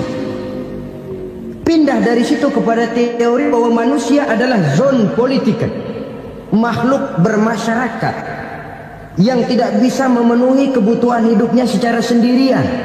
Kita memerlukan keberadaan orang lain dalam kehidupan ini. Untuk memakai baju saja kita sudah perlukan petani yang tanam kapas, pabrik yang memintal kapas jadi benang, pabrik yang menenun benang jadi kain, sampai kepada mesin jahit, sampai kepada tukang jahit. Itu cuma untuk memakai pakaian saja. Tidak seorang pun di antara kita yang sanggup memenuhi kebutuhan hidupnya secara sendiri. Kita perlu orang lain. Maka kebebasan dalam arti mutlak, kebebasan tanpa batas, itu tidak mungkin ada dalam kehidupan. Karena kita mengadakan yang disebut interaksi sosial. Setiap kegiatan kita tentu melibatkan orang lain. Menurut kita barangkali kita bebas jalan di jalan raya semaunya, tapi orang lain berkendaraan pun merasa bahwa ini ada juga jalan haknya, dan begitu selanjutnya. Oleh karena itu, maksud dari kendaraan yang cepat ini adalah khulata'uhu ma'as solihin. Lingkungan pergaulannya terdiri dari orang-orang soleh. Pergaulannya luas. Kemana dia pergi ada temannya. Kesulitannya ada tempat dia cerita. Dan kesulitan kalau sudah diceritakan kepada orang lain, taruh kata orang itu tidak bisa menolong, namun menceritakannya kepada orang yang kita percayai, kan paling kurang sudah mengurangi beban jiwa, mengurangi tanggungan batin, merasa masih ada tempat kita cerita. Maka lebih baik orang awam yang mau bergaul ketimbang orang setengah alim tapi ngunci pintu. Sebab nantinya akan timbul sikap picik, cupik pandangan, dan tidak luas menghadapi kenyataan dalam kehidupan ini. Namun yang harus kita garis bawahi, pergaulan memang mesti luas. Namun jangan sekali-kali lupa bahwa pergaulan sangat besar pengaruhnya dalam ikut membentuk kepribadian manusia. Sehari-hari bisa kita bilang, kalau kita dekat sama tukang minyak wangi, sekalipun nggak dibagi minyaknya, baunya tentu dapat. Betul? Tapi dekat sama tukang elas, walaupun nggak kena apinya, asapnya mesti kena. Kalau Syauqi mengatakan lebih jelas lagi, man asyaral asrafa asa musyarrafan wa muasyiral anzali ghairu musyarrafin. Awalam taral jildal hakira muqabbalan bisagri lamma sara jildal mushaf. Siapa yang bergaul dengan orang mulia, dia bakal ikut menjadi mulia. Tapi siapa yang berteman dengan orang hina, dia tidak bakal ikut menjadi mulia. Tidakkah kau lihat, kata Syauqi, kulit kambing yang hina pun dicium orang ketika menjadi kantong Quran. Kulit kambing hina, kalau dia sendirian gak ada yang mau cium. Tapi begitu dia bergaul dengan Quran, menjadi kantong Quran, dipakein minyak wangi, ditaruh di tempat yang tinggi, mau diambil dicium dulu, dibawa dengan penuh hormat dan hati-hati. Kulit kambing yang hina lantaran berteman dengan Quran, numpang mujur. Tapi coba lihat kalau kulit kambing berteman dengan kayu, jadi beduk, habis. Zohor dikemplang, asar dipukul. Itu pun sedikit saja, cuma salah milih teman. Yang temannya Quran dihormati orang, yang temannya kayu lantaran jadi beduk, gelap-gelap subuh orang udah kemplangi.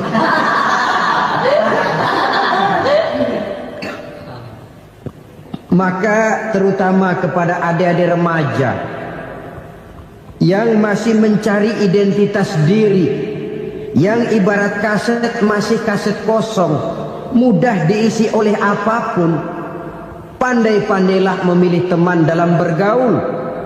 Karena banyak orang yang tadinya baik-baik, ketika terseret dalam pergaulan dengan orang yang tidak baik, kebaikannya menjadi lentur dan luntur.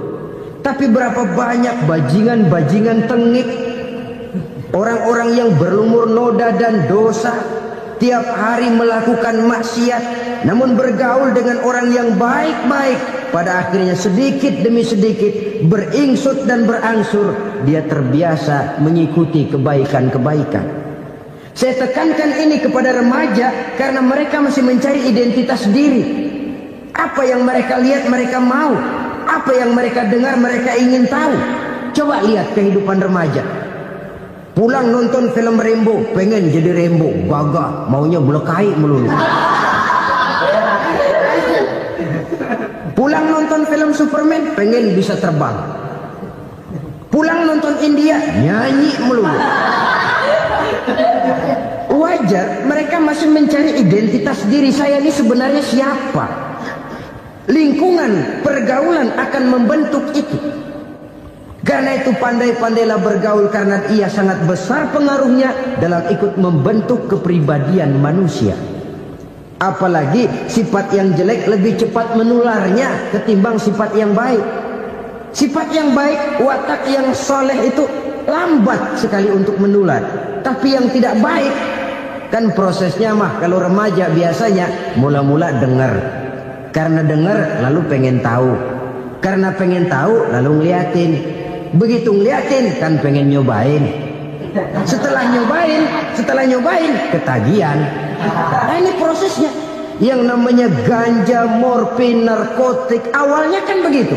Mula-mula dengar, katanya kalau sudah fly to the sky, sudah melayang ke langit, katanya disitulah puncak kebahagiaan. Mulanya cuma dengar. Karena dengar pengen tahu. Karena pengen tahu lalu melihat, kumpul sama orang yang suka ngeganja. Setelah ngelihat, nah pengen ngerasain. Begitu ngerasain enak juga, ketagihan. Kalau sudah ketagihan jadi penyakit kronis, bisa merembet kepada yang lain. Iya, kalau orang tuanya mampu untuk beli morfin, beli ganja. Kalau tidak kan pikirannya ngayap, jemuran siapa ya gue sabar. Timbullah perbuatan-perbuatan negatif yang bermula dari salah pergaulan. Apalagi buat adik-adik remaja yang tinggal di kota-kota besar, yang pengaruh budaya, pengaruh kesenian, pengaruh struktur kehidupan yang nampak makin individualistis, di mana persaingan tajam, tensi ekonomi tinggi, orang mudah mengalami stres. Pandai-pandailah dalam bergaul, sekali lagi, karena ia sangat besar pengaruhnya dalam ikut membentuk kepribadian manusia. Orang bahagia punya kendaraan yang cepat, artinya punya pergaulan yang luas, dan lingkungan pergaulannya terdiri dari orang-orang yang soleh. Kemana dia pergi ada teman, kesulitannya ada tempat dia cerita. Tapi kalau sudah menyendiri, hidup sendiri, kesulitan dipikiri sendiri, bisa mati belum waktunya. Tidak ada tempat berbagi rasa, tidak ada tempat bercerita, tidak ada tempat mengurangi beban dalam kehidupan. Pantas betul kalau Islam sangat menggalakkan dan menganjurkan orang kalau sudah sampai waktunya itu untuk melangsungkan nikah. Kata Nabi, ya ma'syaras syabab man istata'a minkumul ba'at falyatazawwaj. Hai para pemuda, kalau sudah mampu memberi nafkah, kawinlah, nikahlah kamu. Kenapa? Sudah ada teman hidup, tempat berbagi rasa. Kesulitan kalau ada tempat cerita, akan lebih ringan ketimbang kita telan sendiri, walaupun bobot kesulitannya sama beratnya. Saudara-saudara kaum muslimin rahimakumullah, inilah ciri yang kedua, punya kendaraan biar cepat asal lancar. Kemana kita mau pergi gampang. Dengan kata lain, setelah hati yang luas, pergaulan yang luas. Dua. Yang ketiga sekarang, tanda orang bahagia itu menurut Nabi, misbahun mudhi'un, punya lampu yang terang. Oh, itu enggak problem. Sekarang sudah zamannya listrik masuk desa, Pak. Lampu sudah terang semua. Betul, kalau itu yang dimaksud. Tapi tidak cuma itu. Karena lampu yang dimaksud di sini, lampu yang akan menerangi seluruh perjalanan hidup. Dan perjalanan hidup itu sudah dimulai sejak kita terlahir ke alam ini, sampai masuk ke alam barzakh, kumpul di padang mahsyar, sampai ke akhirat. Lampu yang menerangi itu yang diperlukan. Kalau lampu, katakanlah yang paling top sekarang kan lampu jenis Mercury. Taruhlah itu di rumah kita, dia cuma menerangi rumah kita, menerangi hati pun tidak sanggup. Bila kita masuk ke alam barzakh, alam kubur, sanggupkah si Mercury yang begitu terang menerangi alam barzakh kita? Tidak sanggup lagi. Sanggupkah lampu yang ratusan watt, bahkan puluhan ribu watt menerangi kehidupan di padang mahsyar? Tidak akan sanggup lagi. Kalau demikian, yang dimaksud lampu yang terang di sini apa? Tidak lain amal soleh, kebajikan yang kita lakukan dalam hidup. Itu yang akan jadi lampu penerang. Di dunia nama kita akan terang. Jasad kita boleh hancur terkubur tanah, tapi nama kita akan dikenang orang. Begitulah kalau orang meninggalkan kebajikan dalam hidup seperti sekarang.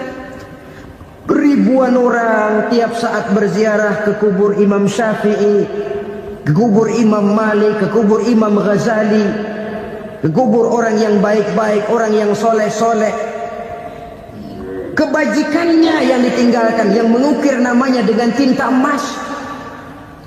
Sehingga saudara sudah terbaring di alam kubur, orang lewat, Allah, ini kuburannya Fulan bin Fulan, dulu ini kebaikannya Masya Allah, saya ikut merasakan. Mari kita mampir sebentar, kita Fatihah. Mohon disampaikan Allah pahalanya kepada almarhum. Al-Fatihah. Itu kalau orang baik-baik. Lalu saudara tanya, Pak, orang mati dikirimin Fatihah apa nyampe pahalanya? Saya jawab, kalau saudara nggak percaya, mati dulu dah. Nanti saya Fatihain, tungguin di sana. Umpama nggak sampai, balik lagi kemari. Sekarang ini kan maunya otak-otakan saja. Kalau nggak masuk otak, nggak percaya. Padahal alam gaib itu nggak bisa diotak-otakin. Sama saja dengan saudara pernah dengar cerita kapal tanpa emas tenggelam kan? Pernah nggak? Di mana? Di laut Masalembo. Begitu ketampo emas tenggelam, ratusan penumpang itu terjun ke laut, dipermainkan gelombang, berjuang menghadapi maut itu. Orang lagi timbul tenggelam di lautan, dihantam ombak, kita tengokin pakai helikopter. Pak, lagi timbul tenggelam ya? Iya, tolongin. Jangan khawatir Pak, nih saya kirim intan Pak, harganya 10 juta. Kira-kira orang yang timbul tenggelam di laut seneng nggak? Tidak. Kan mahal toh intan 10 juta. Kenapa dia nggak senang? Karena intan 10 juta dalam kondisi seperti itu tidak sanggup menyelamatkan dia. Dia akan girang kalau dikirimin ban mobil bekas, dikirimin papan terentang atau bambu. Intan yang 10 juta dia nggak girang. Ban mobil bekas yang 1000 perak, tuh pegang, itu yang dia girang betul.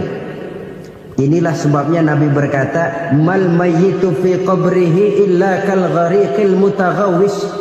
Orang yang meninggal di alam kuburnya seperti orang timbul tenggelam di lautan. Yantaziru da'watan min ahli, menunggu doa dari keluarganya yang masih hidup. Duh, bapak saya sudah meninggal, saya sayang benar sama dia. Kirimin kulkas ke kuburannya Itu sama saja dengan tadi orang tenggelam di lautan dikirimi intan yang harganya 10 juta, tidak sampai. Begitulah kalau kebajikan yang kita tinggalkan dalam hidup, sudah mati pun kubur kita masih diziarahi orang. Tapi kalau jahat yang kita tinggalkan, boro-boro lah orang mau doa lewat dekat kuburan kita juga serem. Tuh bajingan no, dulu mati dipendem di situ tuh. Jangan lewat situ, ntar kesurupan, jangan. Lewat saja orang ngeri. Konon lagi membacakan Fatihah dan mengirimkan doa. Hidup pada hakikatnya adalah kesempatan untuk berbuat baik. Maka sekali kesempatan itu diberikan, manfaatkan dengan sebaiknya. Sebab kesempatan kedua tidak akan pernah ada. Kesempatan berbuat baik di sini, di akhirat sudah pembalasan namanya. Sekali kesempatan itu dicabut, dia tidak akan pernah dikembalikan lagi. Kata Iqbal, hidup tidak mundur ke belakang, Bung. Berhenti diinjak orang, mundur hancur. Tidak ada kata mundur dalam hidup ini. Berhenti diinjak orang, mundur kecebur. Tidak ada kata lain. Harus maju dalam kehidupan, dalam artian yang positif. Hidup adalah kesempatan untuk mengumpulkan kebajikan yang sebanyak-banyaknya. Di situ nilai daripada manusia. Sekarang ini memang nggak kelihatan kok, orang yang banyak pahala sama yang banyak dosa nggak kelihatan kok. Barangkali kalau habis bikin dosa palanya pada benjol, mungkin orang takut sama dosa. Tapi sekarang sama saja, orang yang banyak dosa dengan yang nggak banyak dosa jalan bareng dari belakang, sama, nggak kelihatan beda. Tapi ada waktunya di mana pahala memegang peranan, di mana dosa diperlihatkan. Sama saja kalau kita bawa mobil siang, lampu kan nggak begitu berfungsi. Apa lalu bilang, alah ini lampu berat-beratin, copot-copotin aja dah. Tidak perlu begitu. Kenapa? Pada suatu saat malam senja akan datang. Bila matahari terbenam, senja pun datang, gelap mulai merayap, disitulah baru terasa perlunya lampu. Pahala begitu. Sekarang orang yang nggak ada pahalanya nggak kelihatan dalam kehidupan. Tapi pada suatu saat senja kehidupan akan datang. Ajal merenggut nyawa, malam merayap, dan hidup mulai diliputi kegelapan di alam barzah. Dikala itu kalau nggak punya lampu, alangkah malangnya kita. Sebab amal yang baik, kata Nabi, di alam barzah itu akan diciptakan menjadi perempuan yang cantik menemani kita. Amal yang jahat akan menjadi orang yang paling jelek nemenin kita. Sudah di tempat gelap yang nemenin jelek.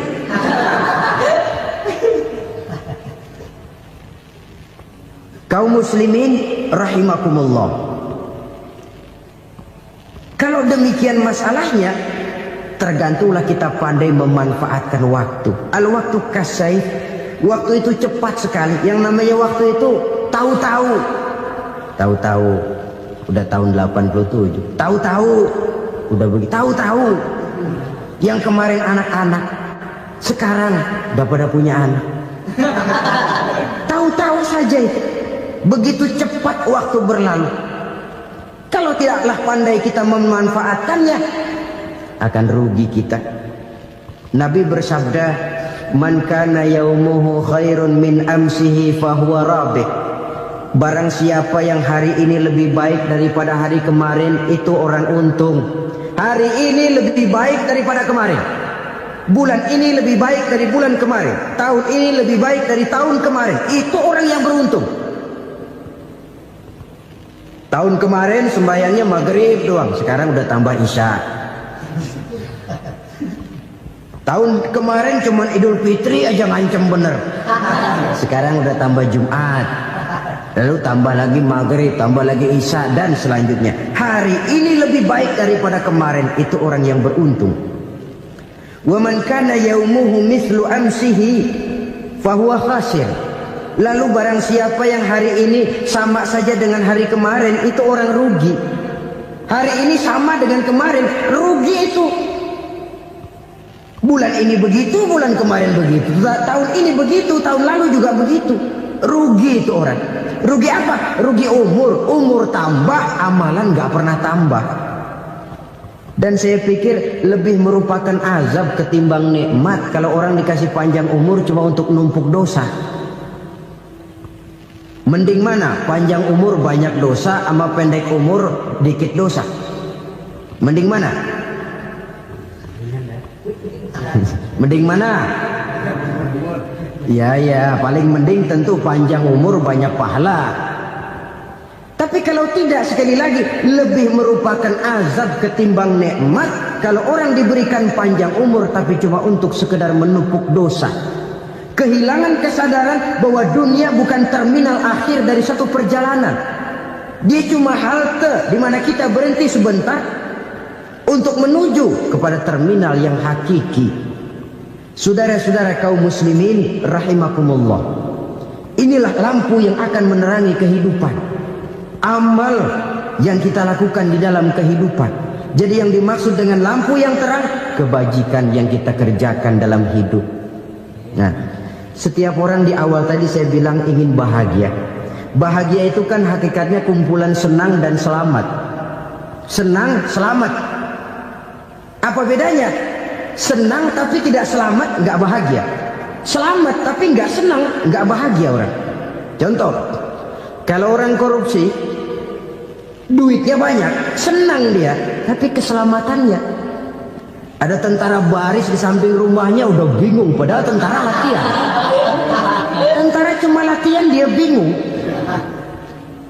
Senang, tapi karena keselamatannya tidak terjamin, dia tidak bahagia. Sebaliknya pegawai negeri jujur benar cuma segaji-gajinya, selamat nggak korupsi, tapi melarat, ya nggak bahagia juga, kurang senang. Kesenangan dan keselamatan untuk dunia saja, ya, sekali lagi, kalau cuma sekedar untuk dunia saja, bisa dibeli pakai uang. Bisa dibeli pakai uang. Saudara ingin selamat, bisa dibeli pakai uang. Saudara ingin senang, bisa dibeli dengan uang. Tapi setelah mati, masuk ke alam barzah, habis kekuasaan uang. Nggak bisa lagi beli keselamatan pakai uang. Tidak mungkin lagi membeli kesenangan dengan uang. Di situ pahala yang megang peranan. Makin banyak pahala, makin banyak saham untuk membeli kesenangan dan keselamatan, untuk memperoleh yang namanya bahagia. Dan jangan lupa loh, di alam barzah kita nggak sebentar, menunggu datangnya kiamat. Loh iya, kalau kita begitu dikuburin terus kiamat datang, untung. Tapi kalau masih harus 1000, 2000, puluhan ribu tahun yang akan datang, dalam satu penantian yang begitu lama, tanpa saham untuk memperoleh kebahagiaan, satu kemalangan yang tidak ada pernah putus-putusnya. Janganlah tergelincir oleh kebahagiaan sebentar yang menipu dengan mengorbankan kebahagiaan hakiki yang berjangka panjang. Apa artinya senyum sejenak kalau harus ditebus dengan tangis seumur hidup? Biarlah kita minum jamu, pahit memang, getir memang, tapi kan besok badan sehat. Daripada sekarang minum sirup, manis memang, enak memang, tapi bibir pada jontor besok. Sirawan, batuk, nggak karu-karuan. Banyak orang tertipu oleh kesenangan yang sebentar. Padahal laisa kullu ma yalma'u zahaban. Belum tentu semua yang berkilat itu emas. Belum tentu semua yang gemerlap itu intan. Karena itu, marilah manfaatkan kesempatan yang diberikan Allah ini untuk mengumpulkan kebajikan yang sebanyak-banyaknya.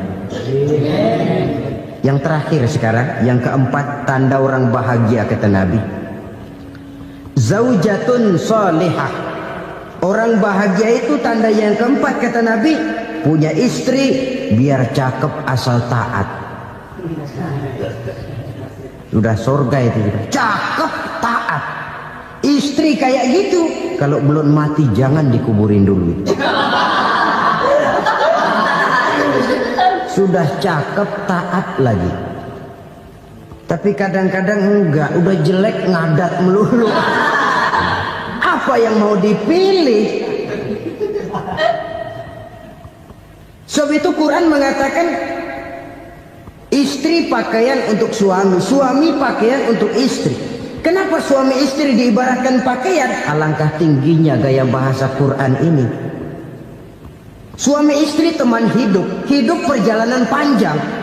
Sejak kita dalam rahim sudah ada hidup kan di sini. Sampai ke alam dunia, masuk ke alam barzah, kumpul di padang mahsyar, sampai menuju akhirat, itu perjalanan hidup. Carilah istri atau suami teman hidup yang membawa manfaat tidak hanya kehidupan di dunia ini, sampai di alam barzah, sampai di padang mahsyar.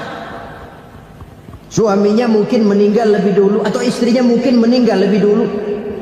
Tapi suami atau istri yang masih hidup berbuat kebajikan. Suami saya meninggal, ada hartanya, saya sedekahkan, niat pahala untuk almarhum suami saya. Ini teman hidup. Tidak dibatasi dan tidak bisa dipisahkan oleh maut sekalipun. Zohirnya mungkin pisah, badannya mungkin pisah, tapi hatinya, jiwanya, kebersamaannya dalam menghadapi kehidupan. Karena itu, saudara-saudara, bahasa Quran indah. Suami istri diibaratkan seperti pakaian. Apa fungsi pakaian? Pertama, pakaian jadi kebanggaan. Artinya, suami harus menjadi kebanggaan istri, istri harus jadi kebanggaan suami. Yang kedua, pakaian itu kan fungsinya menutup aurat. Artinya sesama suami istri harus saling menjaga kekurangan masing-masing. Jangan malah sesama suami istri saling membongkar rahasia dan aibnya sendiri-sendiri. Istrinya diceritain jeleknya di mana-mana, atau suaminya dibongkar rahasianya di pasar umum. Itu sudah tidak lagi berfungsi sebagai pakaian. Kenapa semua ini diperlukan? Karena kita menyadari bangsa yang baik terdiri dari masyarakat yang baik. Masyarakat yang baik merupakan susunan dari warga yang baik. Warga yang baik adalah terdiri dari rumah tangga yang baik. Dan rumah tangga yang baik merupakan susunan dari pribadi yang baik. Dari situ langkah dimulai. Membangun satu bangsa yang baik diawali dengan membangun rumah tangga yang baik, dengan menciptakan pribadi-pribadi yang baik. Sehingga dari sini diharapkan berkembanglah nilai-nilai kebaikan. Orang akan bahagia mempunyai istri yang soleh. Kenapa? Tidak ada seorang suami bisa sukses jadi apapun dia, apapun profesinya. Dokter kah, kiai kah, mubalik kah, petani kah, pengusaha kah, pejabat tinggi kah, tidak ada seorang suami yang bisa sukses tanpa peran serta istrinya. Walaupun memang peranan itu tidak begitu kelihatan, tapi sangat menentukan.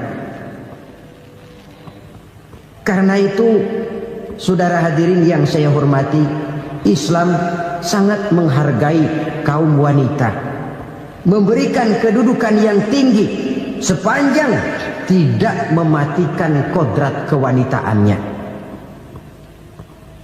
Nah, kalau sudah kesuksesan ini diawali dari rumah tangga, karier di masyarakat mudah untuk dikejar.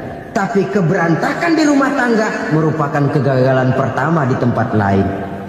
Nah, inilah saja yang dapat Al-Fakir sampaikan pada pertemuan kali ini.